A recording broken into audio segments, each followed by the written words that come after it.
नमस्कार, झारखंड की ताजा खबरों में आप सबों का स्वागत है। आइए जानते हैं आज की मुख्य बड़ी खबरों को। दुमका रांची इंटरसिटी का अब गोड्डा तक विस्तार। अब गोड्डा से रांची के लिए सीधी ट्रेन की सौगात मिलने जा रही है। अब दुमका से शाम में रांची के लिए खुलने वाले ट्रेन का विस्तार गोड्डा तक किया जा रहा है। रेल मंत्रालय ने इसकी स्वीकृति प्रदान कर दी है। जल्द ही इसकी अधिसूचना भी जारी हो जाएगी। उक्त आज की जानकारी देते हुए सांसद डॉक्टर निशिकांत दुबे ने कहा कि गोड्डा वासियों को अब रांची जाने में और सहूलियत होगी। दुमका से शाम में खुलने वाले दुमका रांची इंटरसिटी ट्रेन को गोड्डा तक विस्तारित करने को लेकर रेल मंत्रालय ने सहमति प्रदान कर दी है। होली पर यह रेल की ओर से जिला वासियों के लिए बड़ा तोहफा है।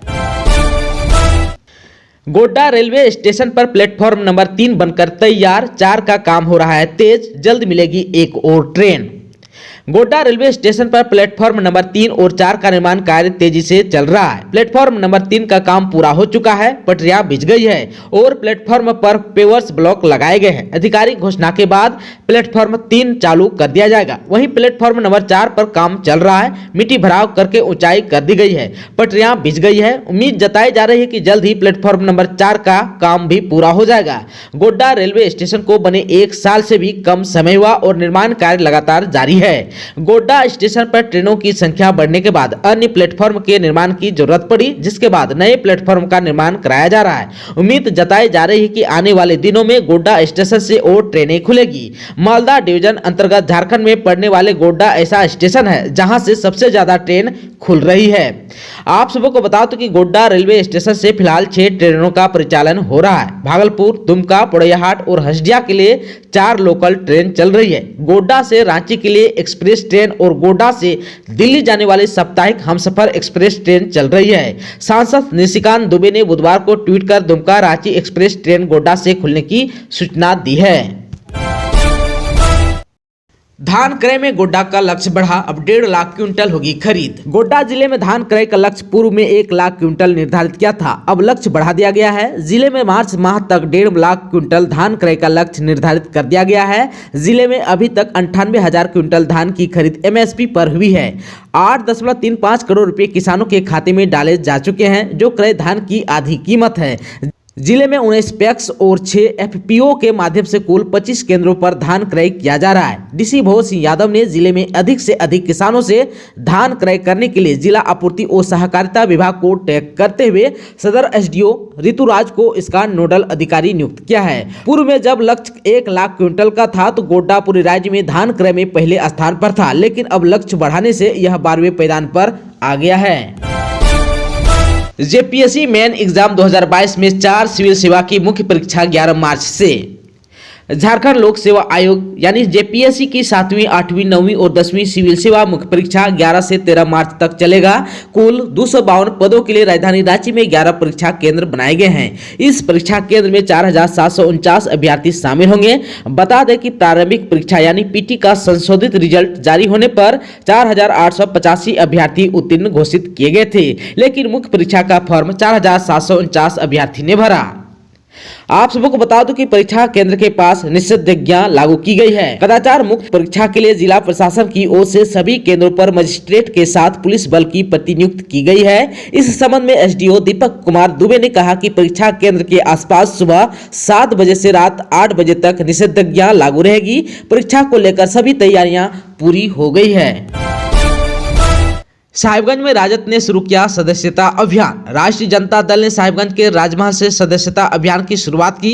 सदस्यता अभियान की शुरुआत करने पहुंचे राजद के प्रदेश अध्यक्ष संजय सिंह यादव और प्रधान महासचिव संजय यादव ने ऐलान किया कि जिसकी जितनी हिस्सेदारी उसकी उतनी भागीदारी के तर्ज पर ही 2024 के चुनाव की तैयारी की जा रही है। राजद ने यह पूरे विश्वास के साथ घोषणा किया कि राजमहल विधानसभा से राजद के स्थानीय प्रत्याशी होंगे और राजमहल विधानसभा पर राजद का झंडा लहराएगा। इसी प्रकार झारखंड के कई हिस्सों में जहां राजद के संगठनात्मक मजबूती होगी वहां से राजद चुनाव लड़ेंगे और सरकार में अपनी भागीदारी सुनिश्चित करेंगे।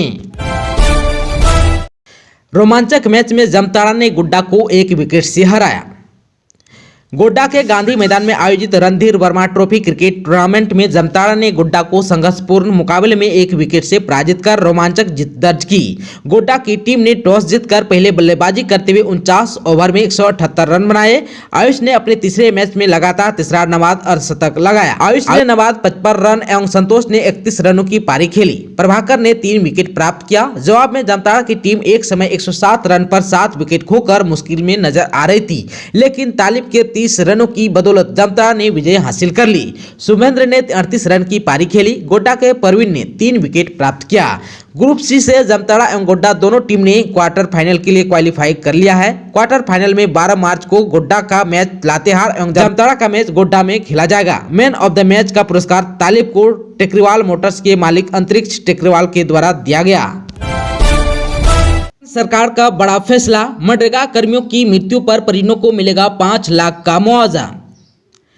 ग्रामीण विकास विभाग ने मनरेगा में संविदा पर कार्यरत कर्मियों की मृत्यु पर 5 लाख रुपए का मुआवजा देने का प्रावधान किया है। विभाग ने विधानसभा में पेश अपनी रिपोर्ट में इसका उल्लेख किया है। संविदा कर्मियों की ओर से लंबे समय से यह मांग की जा रही थी। केंद्र सरकार ने भी कई बार राज्य सरकार को मुआवजा का प्रावधान लागू करने का निर्देश दिया था। ग्रामीण विकास के अलावा भवन निर्माण, पथ निर्माण, ग्रामीण कार्य, पंचायती राज और ग्रामीण विकास विभाग ने भी अपनी अपनी रिपोर्ट में चालू वित्त वर्ष में हुए कार्यों और अगले वित्त वर्ष के कार्य योजना की जानकारी दी। आप सबों को बता दूं कि मनरेगा में संविदा पर कार्यरत कर्मचारियों की काम के दौरान मृत्यु होने पर 5 लाख रुपए का मुआवजा मिलेगा। दुर्घटना की स्थिति में इलाज का खर्च या अधिकतम 50,000 रुपए का मुआवजा मिलेगा। आप सबों को बता दूं कि इसके साथ साथ रामगढ़, कोडरमा, सरायकेला, लोहरदगा, गुमला, गोड्डा, पाकुड़, जामताड़ा और लातेहार में ईवीएम वेयर हाउस निर्माण करने की भी बात कही है। झारखंड के 73,000 सिपाही और हवलदारों का आंदोलन शुरू, काला बिला लगाकर कर रहे ड्यूटी। विधानसभा परिसर में एमएलए विनोद सिंह ने किया मांगों का समर्थन। झारखंड पुलिस मेस एसोसिएशन से जुड़े राज्य भर के 73,000 सिपाही और हवलदारों का आंदोलन बुधवार से शुरू हो गया। पहले चरण में पुलिस के जवान काला बिला लगाकर ड्यूटी कर रहे हैं। राजधानी रांची से लेकर राज्य के सभी जिलों ड्यूटी पर जाने से पहले पुलिस के जवानों ने अपनी वर्दी पर काला बिला लगाया। झारखंड विधानसभा में ड्यूटी पर तैनात सुरक्षाकर्मी भी काला बिला लगाकर खड़े थे। विधानसभा में भाकपा माले विधायक विनोद सिंह ने पुलिस के जवानों की मांग का समर्थन किया। उनके समर्थन में काला बिला लगाया।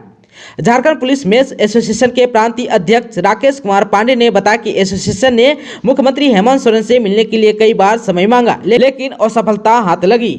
आंदोलन के द्वितीय चरण में आगामी 21 मार्च को सभी जिला वाहिनी, पोस्ट और पिकेट के मेस बंद रहेगा। सभी जवान एक दिन के सामूहिक उपवास पर रहेंगे। इस पर भी सरकार ने कोई पहल नहीं की। तो आंदोलन के तृतीय चरण में 31 मार्च को एसोसिएशन के पदाधिकारी सदस्य अपने अपने जिला वाहिनी मुख्यालय में 1 दिवसीय धरना देंगे और वहां के विभाग अध्यक्ष को अपनी मांग पत्र सौंपेंगे। इसके बाद भी इनकी मांगों पर विचार नहीं हुआ तो आंदोलन के चौथे चरण में 5 दिनों के सामूहिक अवकाश पर चले जाएंगे।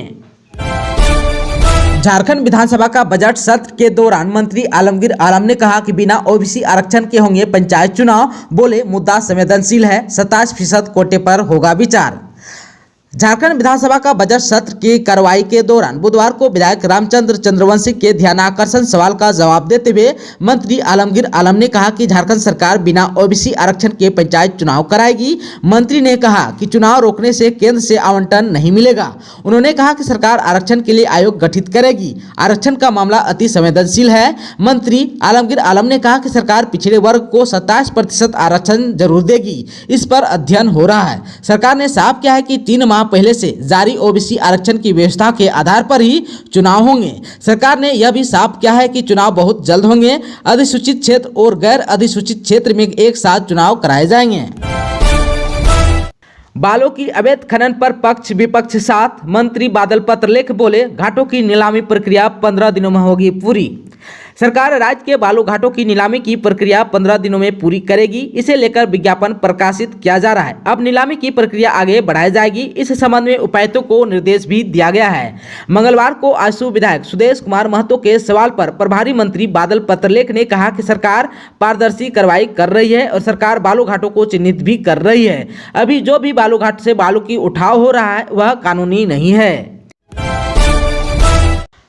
अब मुख्यमंत्री हेमंत सोरेन से झारखंड के विधायक नहीं कर पाएंगे सीधे सवाल, जानिए क्या है इसकी बड़ी वजह। झारखंड विधानसभा की कार्रवाई से मुख्यमंत्री प्रश्नकाल की परंपरा हटाई जा सकती है। विधानसभा की नियम समिति ने इससे संबंधित अनुशंसा की है। स्पीकर रविंद्रनाथ महतो इस कमेटी के सभापति हैं। कमेटी ने कहा है कि विधानसभा की प्रक्रिया कार्य संचालन नियमावली के नियम 52 को विलोपित किया जाए। विधानसभा की कार्य संचालन नियमावली की इस धारा में प्रावधान है कि सत्र के दौरान हर सोमवार आधे घंटे के लिए मुख्यमंत्री प्रश्नकाल होगा। इसके तहत विधायक मुख्यमंत्री से राज्य के नीतिगत मामलों से जुड़े सवाल पूछते हैं। विधानसभा कमेटी की अनुशंसा मान ली गई तो पिछले 21 वर्षों से चली आ रही परंपरा बंद होगी। मुख्यमंत्री से विधायक सीधे सवाल नहीं पूछ पाएंगे। विधानसभा की नियम समिति ने इस मामले में कई राज्यों के विधानसभा कार्रवाई का अध्ययन किया। कई राज्यों में मुख्यमंत्री प्रश्नकाल नहीं चलता है। इसके साथ ही कमेटी में शून्यकाल के लिए 15 सूचनाओं की जगह 25 सूचना ग्रहण करने की अनुशंसा भी की है। झारखंड में भ्रष्टाचार के खिलाफ कार्रवाई। एसीबी ने स्वास्थ्य निदेशालय के क्लर्क को रिश्वत लेते किया अरेस्ट। झारखंड की राजधानी रांची में भ्रष्टाचार निरोधक ब्यूरो यानी कि एसीबी ने बुधवार को करप्शन के खिलाफ बड़ी कार्रवाई की है। खबर है कि एसीबी की रांची टीम ने स्वास्थ्य निदेशालय कार्यालय में पदस्थापित क्लर्क कृष्णकांत बरला को रिश्वत लेते हुए रंगे हाथ गिरफ्तार किया है। क्लर्क कृष्णकांत बरला पर आरोप है कि वह स्पष्टीकरण को मैनेज करने के नाम पर रिश्वत की मांग की थी। आरोप यह भी है कि एसीबी के हाथों गिरफ्तार स्वास्थ्य निदेशालय का यह क्लर्क फाइल मैनेज करने के नाम पर विभाग के अन्य कई कर्मचारियों से रिश्वत की मांग करता था। शिकायत के आधार पर एसीबी की टीम ने 10,000 रुपये लेते हुए रंगे हाथ पकड़ लिया है। सूत्रों की ओर से मिली जानकारी के अनुसार भ्रष्टाचार निरोधक ब्यूरो यानी कि एसीबी की रांची शाखा की टीम ने झारखंड के लातेहार जिला स्थित अम्बाकोटी निवासी संतोष कुमार की शिकायत पर यह कार्रवाई की है। संतोष कुमार के आवेदन पर एसीबी की टीम ने कार्रवाई करने से पहले पुलिस निरीक्षक स्तर के पदाधिकारी से मामले का सत्यापन कराया। इसके आधार पर 8 मार्च 2022 को मामला दर्ज करने के बाद कार्रवाई की गई। क्या हेमंत सरकार बढ़ाएगी विधायक निधि की राशि? मंत्री आलमगीर आलम ने दिया ऐसा जवाब। विधानसभा में मंगलवार को ग्रामीण विकास, पंचायती राज, भवन निर्माण, पथ निर्माण, ग्रामीण कार्य विभाग की अनुदान मांग पेश की गई। मांग पर चर्चा के बाद ग्रामीण विकास विभाग की 80 अरब 51 करोड़ 67 लाख और 35,000 रुपये की अनुदान मांग विपक्ष के बहिष्कार के बीच ध्वनि मत से पारित हो गई। चर्चा के दौरान पक्ष और विपक्ष ने विधायक निधि 4 करोड़ से बढ़ाकर 8 करोड़ करने की मांग की है। सरकार का उत्तर देते हुए विभागीय मंत्री आलमगीर आलम ने कहा कि मधु कोड़ा जब मुख्यमंत्री थे तब विधायक निधि 3 करोड़ की थी। रघुवर दास के काल में इसे 4 करोड़ किया गया। अब सभी विधायक इसे बढ़ाना चाहते हैं। इस पर निर्णय मुख्यमंत्री और वित्त मंत्री ही लेंगे। उनसे आग्रह है कि सत्र समापन के दौरान कुछ घोषणा करें। झारखंड सरकार चालू वित्त वर्ष में 29,352 करोड़ रुपए खर्च किए। जानिए किस विभाग ने कितने खर्च किए।